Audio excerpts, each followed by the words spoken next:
welcome to Pigskin Frenzy. It is the podcast where we're going to be talking about college football and NFL football on Tuesdays and Thursdays. You can listen to the show on podbean.com. You can also watch the show on YouTube and Facebook. All you have to do is type in Pigskin Frenzy, follow and subscribe, and share around with others.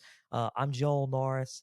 Uh, and before we talk about football and get into college and NFL today, let's just go a little bit about my background. This is the premiere episode, so I want you guys to get to know me a little bit. I've grew up watching football. My brother and my dad were watching it, and I was like, you know what? I'm curious. I want to, see what's going on. So I saw what was going on, and I fell in love with it. And it's all football for me. I love football. Everywhere I go, I love to talk about college or NFL football, and it's been a dream of mine to, talk about this and cover this. I was like, one day I'm going to get on podcast, radio, television, you name it, to talk about football and my voice and analysis be heard of the game. Um, so when I grew up, I graduated college with a degree in communications with, learning about this. And then I ended up getting a job covering in 2019, covering eight-man football, which is high school football in the state of Mississippi for Mississippi Public Broadcasting. Um, their show called Friday Night Under the Lights, a scoreboard show on Friday nights from 10 to midnight. It's a great show. So if you live in the state of Mississippi, go and listen to it on NPB Think Radio. I love doing it. It was a passion of mine. I brought coverage to eight man in those schools and provided the best analysis I could every Friday night, and it was just great. It was a great opportunity for me to learn from my bosses and to learn how to cover football properly and to how to just provide the best analysis I can give for the game. But I knew that I wanted to step out, and I knew that I wanted to branch out and fulfill my dream and passion in talking about college and NFL football. So here we are, Pigskin Frenzy. I started my own show. So yeah, I mean, it was a good ride, but right now, I mean, this is what I want to do, and this is my dream. So before we begin talking about and recapping the seasons, we're going to start off with college football first. So before we begin recapping the 2022 college football season, uh, let's just rewind the clock back to 2021 because I feel like we have to rewind to that before we get to 2022. 2021 of December, it was undefeated Alabama, undefeated Georgia going into the SEC championship game. We also had a Big Ten title game with Michigan, and I think it was Iowa, if I'm not mistaken, Michigan and Iowa, and we also had Cincinnati playing their American championship, which they won. Michigan also won. Undefeated Georgia, undefeated Alabama. Uh, Throughout that season, Alabama was beating everybody. Georgia was beating everybody pretty decisively. Both teams were.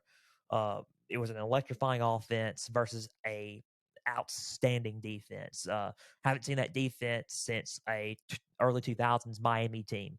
It was that good and solid. So, I mean, they were headed for a train collision almost. They were about to butt heads.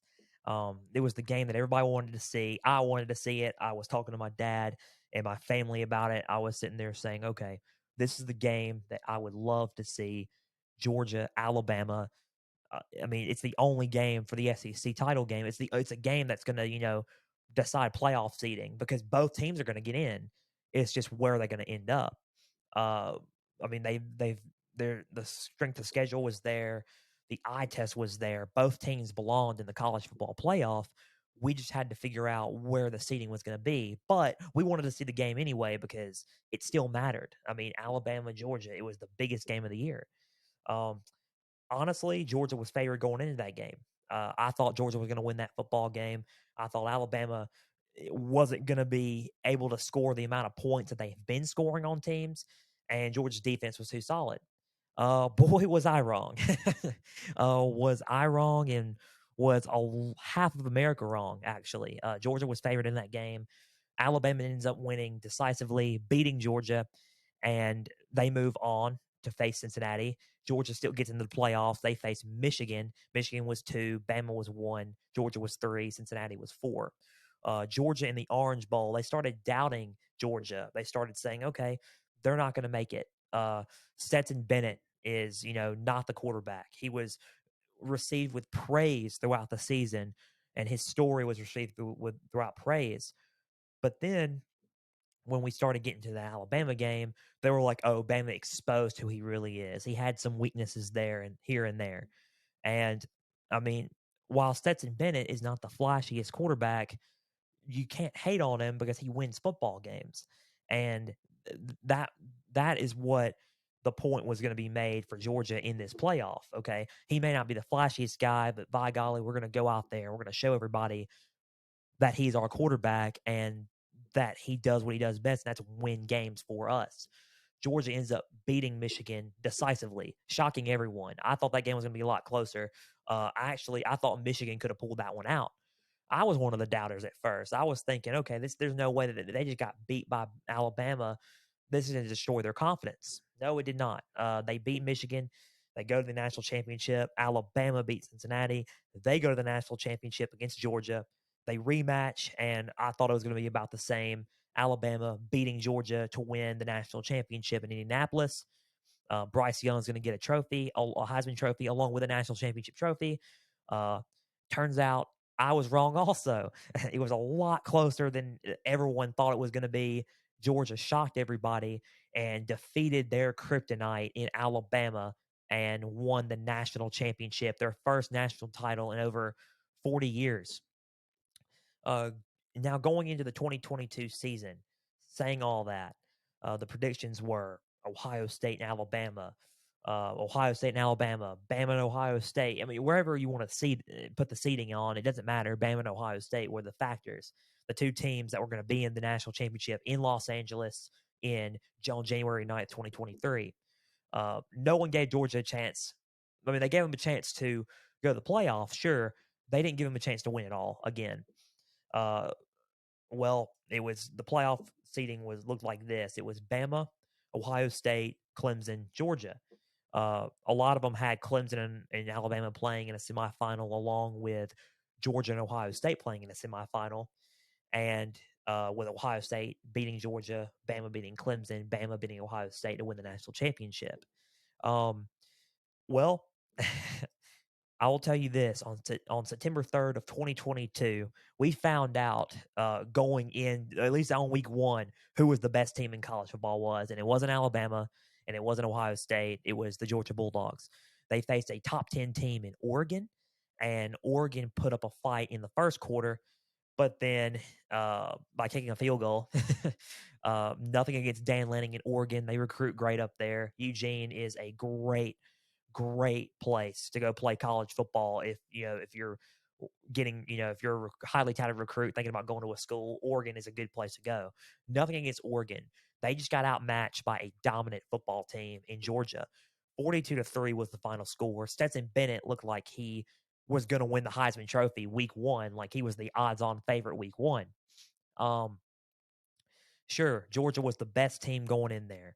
Alabama was also the best team going in, going in there. I mean, they looked just as good. It looks like we're going to see a rinse and repeat of last year. Georgia, Alabama, the two best teams in college football. Then I started watching more and then got into more. I'm thinking, okay, can Georgia and Alabama be beat? Uh, we've seen teams go in and, uh, I wouldn't say teams go in. I would say we saw teams step up, flash, they're a little bit flashy. Teams like Tennessee, teams like LSU, um, teams like Ole Miss, even Ole Miss had a heck of a season. We went in and we were like, okay, can these teams give Georgia and Alabama a run for their money? Um, Georgia sleptwalk a few games, Missouri being one of them. I thought Missouri could have upset them. Uh, I was, you know, I was stunned about that game, honestly. Uh, Alabama, they kept playing and playing and playing, but they've also sleptwalk a few games. So it created some doubt like, okay, so are they actually the two best teams in college football, or are we just, are we just, are we being fools? Are we just saying, okay, they're sleepwalking a few games, but they're still Alabama and Georgia? Um, then came the third Saturday in October, Alabama versus Tennessee. Um, Tennessee, white hot, undefeated going into that game. They were 5-0. They ended 5-0, 6-0 around there, coming off of a epic game against LSU in Baton Rouge. They went to Baton Rouge, uh, won decisively. LSU was not ready for that game at all. It was Brian Kelly's first year, also. Hats off to LSU. I'll get to them in a minute, but Tennessee goes into back home to Neyland Stadium. Alabama rolling into town undefeated, looking for, you know, just to end all the Tennessee hype. Tennessee with Hendon Hooker, Jalen Hyatt, Jalen Wright, Jabari Small, uh, Brew McCoy. That offense was electric. Josh Heupel had a perfect game plan going into that game. It was a final score and a high scoring game of that of 51-48 Tennessee. Tennessee ends up beating Alabama in a epic high scoring game. It was actually a record broken of most points scored in a half of a game of an SEC game. It was it was crazy. It was our most combined points in a game, I think, for in the SEC. But Tennessee ends up beating Alabama, derails their chances. Everyone's stunned, like, okay, what's going to happen now? Tennessee's got to move up in the top four. Sure enough, they did. They moved up to number one in the first week of the rankings. Um, and everyone was thinking, okay, is Alabama going to get back in this? And if so, what's going to happen with Georgia, Tennessee, and all that? Everyone was saying, okay, Tennessee looks really, really good. Tennessee looks great. Georgia had a good first half against Florida. Second half against Florida wasn't so good. Tennessee played a lights out performance against Kentucky, and then Tennessee ends up, it's going to be Tennessee's going to end up beating Georgia. Um, Everyone was thinking that. Georgia's lost its touch. Tennessee can beat this team. Tennessee can move on. If Tennessee beats Georgia, there's a shot they can go to Los Angeles and play for the national championship. Um, so Tennessee, Georgia, November the 5th of 2022 shocked everybody. Tennessee went into Athens and couldn't do anything. Georgia ended all the Tennessee hype. Tennessee was no longer undefeated. Their number one spot gone. They got out of the playoffs. Georgia ended up winning that game, and Georgia ended up playing the rest of their games in dominating fashion and playing like they are a national champion. And they were proving, hey, we're still the best team in college football. Come stop us. Um, and then it created some questioning: can Alabama get back into the playoffs? Can Alabama really do it? Can they get back in with that one loss to Tennessee? Because if Georgia beat them and exposed Tennessee, maybe we can jump back into the race and the hunt. Then along came LSU. LSU had a rough start to the first half of their season. They lost their opener against Florida State in heartbreaking fashion, 24-23. Um, it was uh, a wild game at that. And then LSU started picking up some steam. They had good games against Auburn. They beat Mississippi State. They were rolling in hot. They had a minor setback against Tennessee, and they all thought, "Oh, this ain't the high Brian Kelly train. It's going down so fast, so fast." And then all of a sudden, they picked it back up. They started buying into what Brian Kelly was saying. They won more games and won more games. They beat Ole Miss, an undefeated Ole Miss team at that. They ended up going in Oxford. Ole Miss ended up going into Baton Rouge, and first half good for Ole Miss, good game plan for them. LSU ends up blowing them out in the second half and winning the ball game, and then it started buying into the notion of, okay, they have a bye week next week, then they play Alabama, but they can actually upset Alabama. They can do this.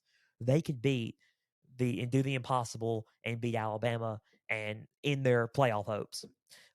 November 5th, night game rolls around in Baton Rouge, LSU, Alabama, in an instant classic, goes into overtime. LSU shocks the world, beats Alabama 32-31. and it's essentially ends their playoff hopes in Death Valley. Um, and then everyone's like, okay, whoa, they're a 2-loss team. They've been winning games. Could they make the playoffs? Uh, be the first 2-loss team to make the playoffs if they can somehow beat Georgia. Oh, they're starting catching some eyes. Okay, so if they beat Alabama, what can they do against Georgia? I'm very curious to see what they can do against Georgia. I was curious to see what they were going to do against Georgia. Um, they ended up winning the rest of their games, 2-loss team. Then the last game of the season came in. Uh, LSU ends up losing to Texas A&M. Um, after and A&M, props to them in their last game of the season. A&M did not have the best of seasons. We'll get into a little bit of more Texas A&M football later on in this program, but uh, I mean, LSU lost in essential fashion. It was quite shocking upset. A&M's last game of the season, it was essentially their bowl game of the year against LSU. They beat them. LSU goes into Atlanta defeated. While they are still the SEC West champions, they can hang their head up. It wasn't enough to beat the mighty Georgia Bulldogs. Georgia won 50-30. Uh, and Georgia ends up going to the playoff at the number 1 seed. Um, Switching gears to the other conference, we had Michigan and Ohio State in the mix. We had USC in the mix. We had a lot of teams in the mix. We had Alabama still in the mix. Tennessee was still in the mix, even though they had 1 loss. But USC with strength of schedule was the only problem that they had. So USC ends up winning all their games. They lost 1 to Utah. They ended up going to the Pac-12. Caleb Williams, a phenomenal player, ends up winning the Heisman Trophy, ends up playing Utah in the Pac-12 championship, and they end up losing by a 3 or 4 score deficit. Uh, Utah ends up becoming the Pac-12 champions, going to the Rose Bowl. USC is out because of their strength of schedule, and they have 2 losses. Even though LSU has had 2 losses, would have had 2 losses if they would have beaten A&M, and if they would have beaten Georgia, it was the strength of schedule for them and who they beat. And SC wasn't going to get in with their resume. Not taking anything away from USC. USC is a great football team, but with their resume and strength of schedule, SC wasn't going to get in. So SC lost. The game happened in November. That was the same day LSU lost to A&M, and the Iron Bowl was played and everything. Michigan and Ohio State, biggest game. Everyone was looking forward to it. They were on a collision course, both undefeated. Michigan goes into Columbus and ends up beating Ohio State. Uh, pretty wide deficit too. It was a decisive victory for them. Michigan ends up pulling it out. Michigan ends up going to the playoffs, winning the Big Ten championship. And because USC lost, Ohio State was a 1-loss team and had a good resume. They end up going in over Alabama. But not only was it a problem with Alabama and Ohio State, you had TCU in there. Now, TCU uh, was a team that was preseason, not ranked preseason top 25 in college football. They end up rising up, beating everybody in their conference in the Big 12, end up going undefeated. They're a top 15 team by October. Okay, top 15 team. They'll end up losing a couple of games. They ended up breaking the top 10. I'm thinking, okay, y'all, let's watch out for TCU a little bit. I mean, they're on a roll. Max Duggan's not a joke. He's a very solid quarterback, and he's going into the NFL draft, and we'll talk about that later on. But um, TCU ends up winning more games. They actually end up coming from behind in a lot of those games and end up turning on the Jets, as they say in football, and end up winning those games and end up, into the Big 12 championship against Kansas State. Now, minor setback, TCU lost. Now there was a problem. 1 loss TCU, who made it to their conference championship, and 2 1-loss teams that didn't make it to their conference championships in Alabama and Ohio State. But the argument could have been made that Tennessee should have been thrown into that mix because Tennessee beat Alabama. It's one big complication. Tennessee wasn't really considered because the manner that they got beat by against Georgia, I guess. I think that was a weird one. I think Tennessee probably should have been in that conversation more than Alabama. was Alabama was actually a 2-loss team, and Tennessee was a 1-loss team. My apologies about saying 1-loss Alabama. They weren't a 1-loss team, but they were a 2-loss non-conference team. Alabama was. Tennessee was a 1-loss, and they had a win over Alabama, so it should have been Tennessee, Ohio State, and TCU. But they put Alabama in there to create the media factor. Oh, could the first ever 2-loss team be Alabama? It wasn't. Ohio State got in and TCU got in over Alabama and Tennessee. The seeding looked like this: it was Georgia 1, Ohio State 4, Michigan 2, TCU 3. Michigan, TCU, Fiesta Bowl, Ohio State, Georgia, um, Peach Bowl. Uh, and in the playoffs, the mindset was okay, Georgia's the heavy favorite in both games. If they win the national championship, they're going to be a favorite. They play Ohio State, they're going to be a favorite. Georgia's a favorite in whoever they play. Georgia looked like the better team against LSU, against Tennessee, and those games really stood out. And they look like they're going to, cause chaos in the playoffs. Sure enough, TCU and Michigan put on one of the most high scoring games in playoff history. TCU ends up beating Michigan and shocking everyone. Sonny Dykes, first year head coach for TCU, ends up going to the national championship against Georgia. Georgia ends up playing a very solid game against Ohio State, in which a lot of games and a lot of fans in a lot of games said, okay, Georgia looked like the sleepwalking Georgia of old, like how they looked like against Missouri. Uh, it reminded them of that game. They thought, Georgia should have, lost that game against Ohio State. Uh, and they probably should have. They probably should have. But they ended up pulling it out 42-41. Kirby Smart openly admitted, Georgia head coach Kirby Smart openly admitted that we did not play the best game and we were going to go reevaluate everything and get ready to play a very solid TCU team. Uh, a lot of people, thought TCU could have given them problems if they would have played the way they played in the Peach Bowl. So they ended up reevaluating everything. A week and a half goes by. The national championship rolls on. Los Angeles rolls on. Everyone's thinking, okay, I think Georgia's not going to come out like that. I think they're going to be ready.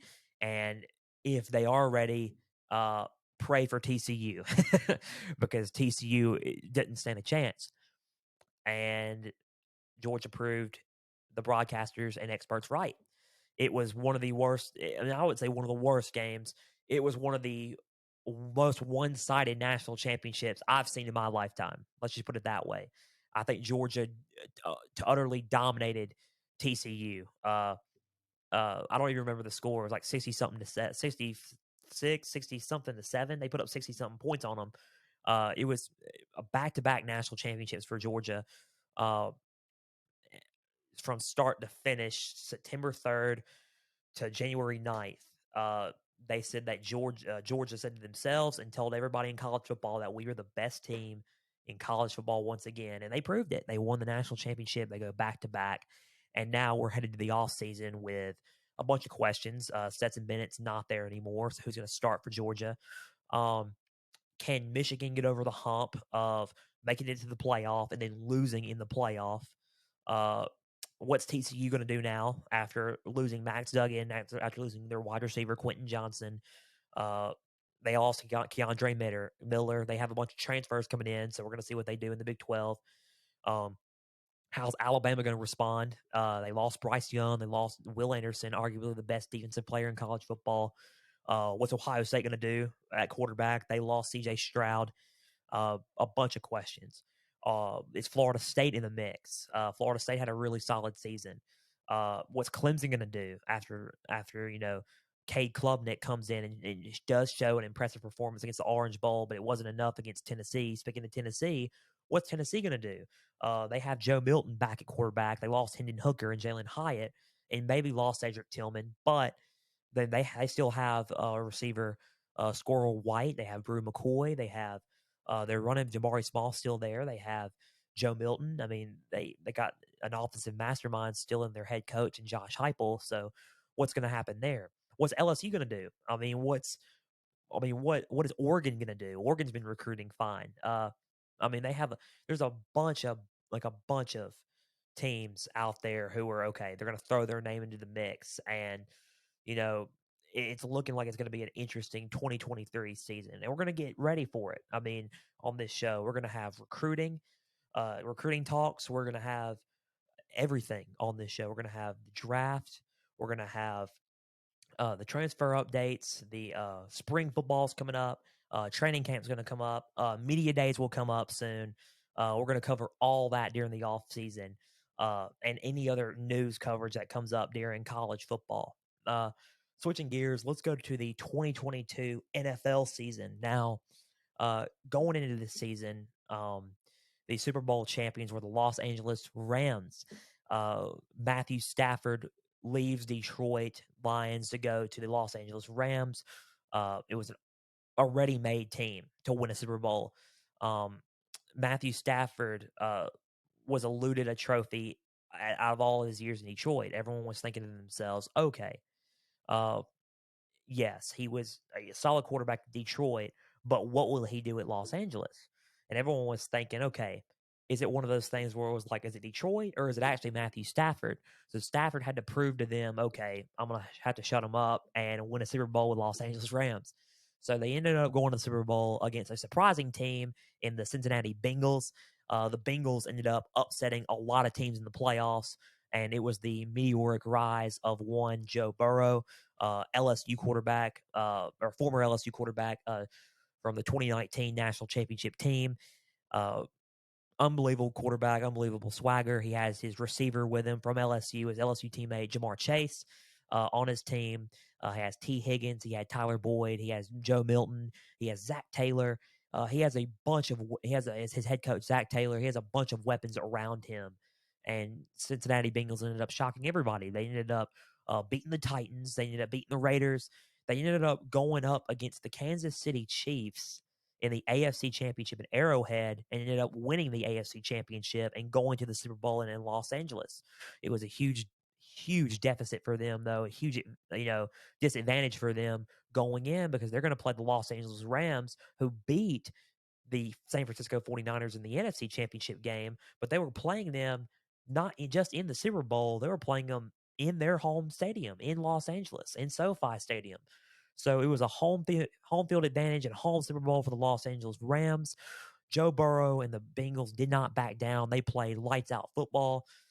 And then the Los Angeles Rams ended up coming back and securing a victory. And Aaron Donald was the MVP of that one just because of how well he played on defense. I mean, he's been the defensive player for the NFL for the past 8-9 years. But Aaron Donald reigned supreme all over that game. He got him a Super Bowl ring. He sacked Joe Burrow to make the game-winning play. They win in front of their home fans a Super Bowl. Going into this season, we thought the Los Angeles Rams would have done more. However, injuries plagued them, and it caused them to drop a bunch of games, only winning 5. They went 5-10, 5-11, and ended up missing the playoffs. And for the NFC side, honestly, the biggest shock was the Philadelphia Eagles. Um, a year prior, the Philadelphia Eagles played the Tampa Bay Buccaneers.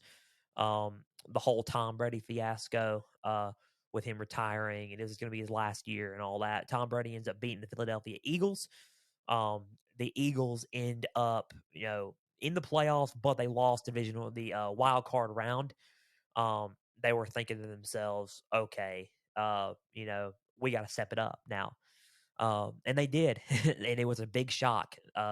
They ended up beating they ended up beating a bunch of teams. They ended up beating the Giants. They ended up beating the Cowboys. They ended up beating you name it. Every team they can in the league on their schedule, they ended up beating. They only lost 3 games, and they were the number 1 seed going in the NFC going into the playoffs, and they shocked everybody. Jalen Hurts had a epic performance, and he was a MVP candidate this season, and he proved this season why he was a top quarterback in the league.